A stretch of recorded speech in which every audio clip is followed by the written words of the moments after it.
नमस्कार friends. Positive रहना, हमें हर हाल में पॉजिटिव रहना ही चाहिए।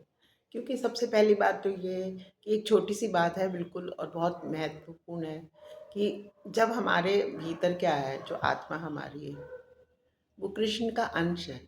तो अगर वो कृष्ण का अंश हमारे भीतर है तो हम कैसे नेगेटिव हो जाए। ये सच है कि हाँ, संसार में हमें नेगेटिव पॉजिटिव सब लोग मिलेंगे, हर तरह के लोग मिलेंगे। हम ऐसा कोई संसार तो नहीं अपने लिए बना सकते कि जहाँ सब लोग हमारे मन मुताबिक हों या जहाँ सब लोग पॉजिटिव हों। क्योंकि पाप और पुण्य से तो ये हमारा स्वयं का ही शरीर बना है। लेकिन एक बात बहुत ज़रूरी है कि जैसे कि हमें नेगेटिविटी को हराना है। ऐसा कभी ना हो जीवन में जब तक हमारी अंतिम सांस है कि हम सकारात्मकता को हरा दें। हम निराश हो जाए, निरुत्साहित हो जाए, दुखी हो जाए किसी के कुछ कहने से। बाहर वाले सब बुरे नहीं होते, लेकिन होते हैं कुछ लोग नेगेटिविटी आपको फेंकते हैं। वो आपसे ईर्ष्या करते हैं, आपसे उनको वैमनस रहती है, बैर रहता है, होता होगा कुछ ही पास्ट लाइफ कर्मा। डेफिनेटली तो पास्ट लाइफ ही कर्मा होते हैं। पर जब इस जन्म में हम अच्छा सोच रहे हैं, एक सही रास्ते पे बढ़ना चाह रहे हैं, नहीं चाह रहे कि हम उस सब नेगेटिविटी में उलझें, तो फिर हमें तो यही है ना कि हमको अपने भीतर से क्या हम देना है इस ब्रह्मांड को। अब दूसरे की बात तो रही नहीं जाती। अब बात रह जाती है सिर्फ हमारे स्वयं की, जो हमारी आत्मा है। ये तो आवरण है, जैसा कि आप लोग सभी जानते हैं। हम अपने अंदर से नहीं बाहर भेजेंगे कोई भी नेगेटिविटी। तो उसके लिए हम छोटी-छोटी बातें कर सकते हैं। सबसे पहले तो हम खुद में स्वयं में जो हमें कोई चीज़ हृदय में आनंदित करती हो, वो हम अवश्य करें। हम अपने जीवन के किसी भी पड़ाव पे हो, मैं भी एक सीनियर सिटीज़न हूँ और सांसारिक दायित्व ईश्वर की कृपा से हो चुके हैं और हमारे राजदान साहब जो हैं वो पंचतत्व में लीन हो गए हैं।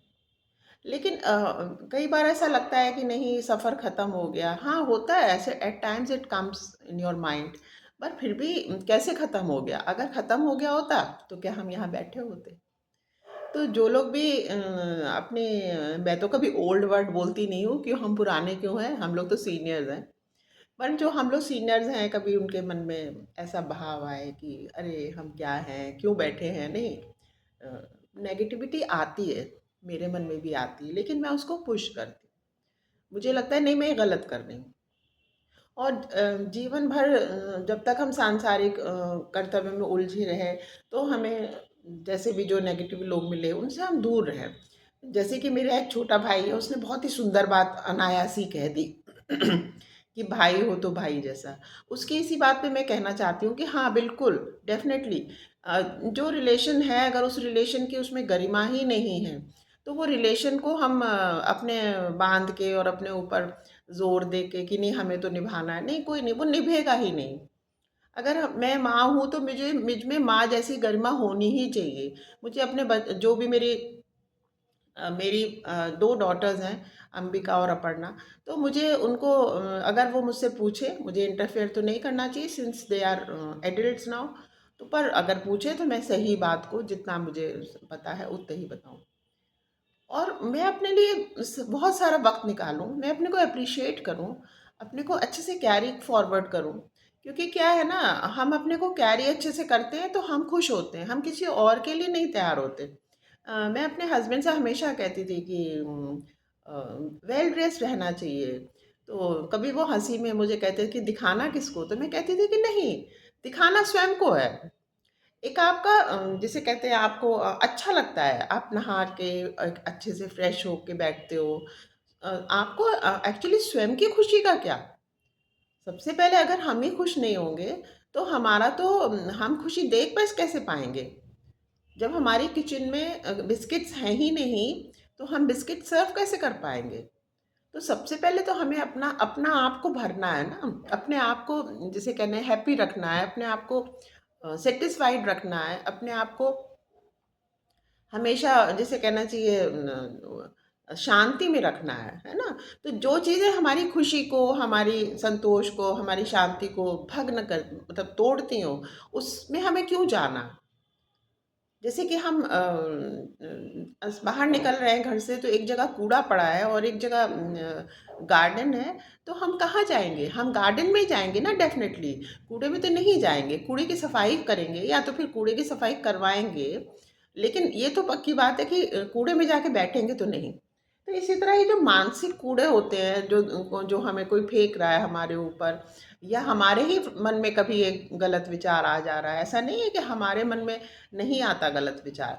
तो सबसे पहले तो काम यही है कि उस विचारों को हमें धकेलना है। उन विचारों को हमें रखना नहीं है। यहाँ पे हमें अपने अंतर स्थल में वो नहीं रखने हैं, जिसे कहना चाहिए अंतर मन में कूड़ा नहीं रखना है। बिल्कुल क्लीन रखना है। रिलीजियसली समझ लीजिए, स्पिरिचुअली समझ लीजिए, प्रैक्टिकली समझ लीजिए कि जहाँ पे हमें ईश्वर का वास हमें पता है, बचपन से हम लोग ये बात जानते हैं, तो उस जगह को हम लोग मलिन कैसे कर सकते हैं? ये तो फिर हमारी तरफ से पाप हो जाएगा ना। तो खूब खुश रहें और सबसे अच्छे से बात करें, मुस्कुराएं, चेहरे पे हंसी रख रहे, भगवान से हमेशा यही प्रार्थना करें कि भगवान आपने हमारी सद्बुद्धि हमेशा बना के रखिए। और जैसे कहना चाहिए एक ग्रैटिट्यूड हमेशा ही, सुबह उठते ही जैसे होता है ना, पहली आंख खुली तो बस सुबह से लेके और रात को आकर सोते वक्त तक भगवान के प्रति हर हर हर पल, हर सांस में ग्रैटिट्यूड, कि भगवान तूने हमें इतना दिया जिसके कि हम काबिल ही नहीं थे, और हमें इतना क्यों दे दिया।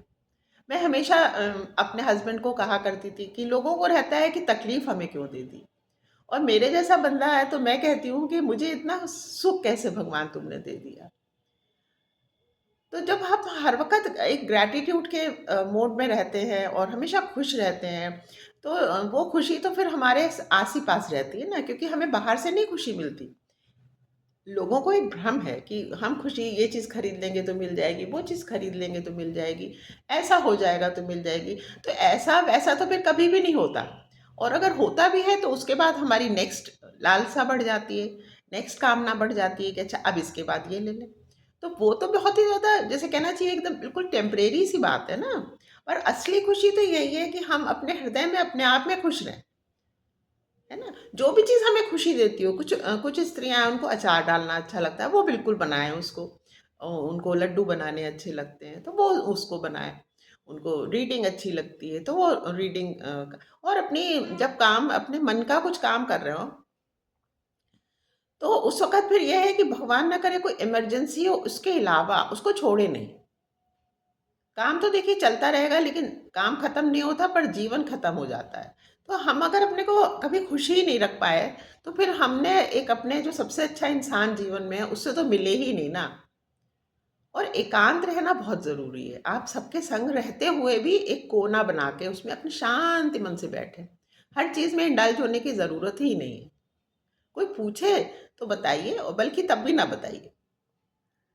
मैं तो हँस के कई बार बता देती हूँ, लेकिन फिर मैं भी ये भी कहती हूँ साथ में कि भई आपको जैसा बेहतर लगे वो करो, है ना? बस यही सब छोटी-छोटी सी बातें हैं, आप करके ज़रूर देखिएगा।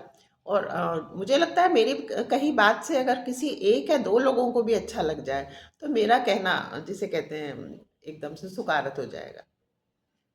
अब सब लोग खुश रहिए और अच्छे-अच्छे मन में विचार रखिए। दूसरा हमसे कितने ही क्लेश रखे, हम उससे क्लेश ना रखें। दूसरा हमसे कितना भी ईर्ष्या रखे, हम उससे ईर्ष्या ना रखें। दूसरे को हमसे लालचवश हमसे मिलता-जुलता है, हम उनसे लालच नहीं रखें। हम रखें ना हृदय में अपने निस्वार्थ, हम रखें अपने मन में स्नेह, हम रखें अपने मन में प्रफुल्लता। तब हम ईश्वर के प्रति ग्रैटिट्यूड कर पा रहे हैं। और अगर हम ये सब कर ही नहीं पा रहे हैं, तो फिर हमारी पूजा हम क्या कर रहे हैं? है ना? भगवान तो यही कह रहे हैं, और फिर अपनी इस आत्म-सम्मान की रक्षा करना भी हमारा ही कर्तव्य है। 1 बार, 2 बार, 3 बार देख रहे हैं आप लोग, किसी आपको डेलिब्रेटली आपको वो इंसल्ट कर रहे हैं। तो संत प्रवृत्ति तो यही कहती है कि ठीक है, उतनी अपमान को कोई तवज्जो ही ना दिया जाए। लेकिन अगर किसी का मन कोमल है और वो नहीं अच्छा लग रहा है, तो हट जाए वहाँ से। कहीं नहीं कहा गया है कि आप अपने जिसे कहते हैं आत्मसम्मान को किसी के पैरों के तले कुचलवाइए। नहीं, अगर दूसरा आपका आत्मसम्मान नहीं कर रहा, तो आप हटिए वहाँ से। हाँ, ये ज़रूर है कि आप किसी का अपमान कभी मत करिए, और तो और उनका भी अपमान मत करिए। चुप रह के ही उनको एक मैसेज दे दीजिए कि बस, एक चुप होता है ना, कहते हैं ना, एक चुप 100 सुख। मेरी माँ हमेशा कहती थी कि एक चुप और 100 सुख। और कभी-कभी बहुत बोलना पड़ मैंने ये देखा है जीवन में कि जिन लोगों को जो लोग को समझना नहीं चाहते, उनको हम नहीं समझाने वाले। उनको तो वक़्त समझा देता है। हमारा इख्तियार यही है कि हम उस जगह से बिल्कुल छोड़ दें उस जगह को। ज़रूरत नहीं है वहाँ बैठने की हमको। करने के लिए इतनी सुंदर-सुंदर चीज़ें हैं जीवन में, आखिरी साँस तक वही करें, और सबसे पहले हम अपने भगवान से बातें ना कर लें। उससे बातें करना तो समझ लीजिए बेस्ट है ना। बस आज के लिए इतना ही है।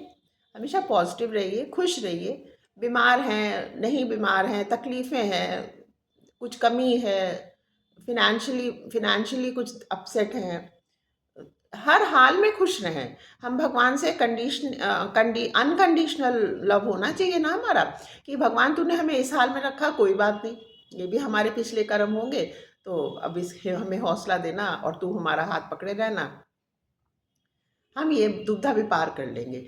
भगवान से ये नहीं कहना कि हमें ये तकलीफ क्यों दे दी। भगवान से ये पूछ लो कि हमें इतना सुख क्यों दे दिया, तब तो ईमानदारी वाली बात है। और ये पूछ लेना कि अरे हमें तकलीफ क्यों दे दी, अरे हमने तो कुछ किया नहीं, हमने तो डेफिनेटली कुछ किया है ना, तभी ना तो इस जन्म में हमें प्रॉब्लम हो रही है। तो अब तो हम सुधर जाएं अगले जन्मों के लिए। बस ये छोटी सी बात थी, आज मैंने आप लोगों से कही। आप लोग मुझे कमेंट में हो सके तो प्लीज़ बताइएगा कि आप लोगों को मेरी बात कैसी लगी। मैं छोटे-छोटे से वीडियोज़ ऐसे ही बना लेती हूँ, जो मेरे हृदय में बात आती है। बस आज के लिए इतना ही। नमस्कार फ्रेंड्स।